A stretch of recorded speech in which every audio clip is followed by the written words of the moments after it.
Dell Stone with WOA, the Working Class Analysis Organizing Alliance. So I echo those calls for transparency. But tonight, I want to talk about someone who I know this council is very familiar with, the top billionaire in this town, who owns countless properties and whose penthouse overlooks the same park that this city is intent on cleaning up for the elite. This is Roy Edward Carroll II, and he's worth $4 billion.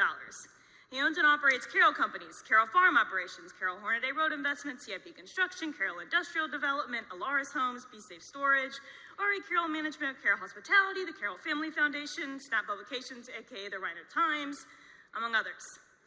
He's proud that he has no outside partners or equity and paints himself as a self-made billionaire. But that didn't stop him from taking $3.85 million in free money from the federal government in the form of forgiven PPP loans. And that's just what's easy to find with a quick search. While the people got pennies and stimulus checks and are still expected to pay back their student debt, capitalists love to praise billionaires who are self-made. But the truth is that no billionaire is self-made. No one makes that amount of money without exploiting other people's time, well-being, and desperation to simply survive. Roy Carroll's no different. He made his money buying properties and holding on to them, monopolizing housing so he can sell it back to tenants at inflated rates. He made his money by paying his workers crap and treating them that way.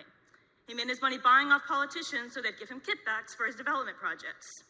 He made his money by laundering his profits through his charity to reap back in tax credits. He also made his money by not caring about the people who rent his properties. Last month, a family of 4 was forcibly evicted from one of Carroll's apartment complexes by mistake. The parents, who are deaf and their 2 young children, came home to find all their belongings trashed because Carroll was trying to evict someone. It's not clear who was supposed to be evicted. It's not clear why it took the better part of a month for Carroll Properties to issue even a lukewarm apology, much less do anything materially to help make things right. What is clear is that these kinds of forced evictions are commonplace. So commonplace that the contracted company didn't even think twice before pulling out a family's beds, chairs, clothing, pictures, valuables, and important documents and tossing them in the trash. There are no protections against this happening to people. No way for victims of this kind of trauma to seek recourse. This family had to sleep on the floor and set up a GoFundMe to try and get their life back together. And Roy Carroll did nothing until he was called out by the media and needed to save face. This city allows this to happen. Does this city work for us, or does it work for billionaires?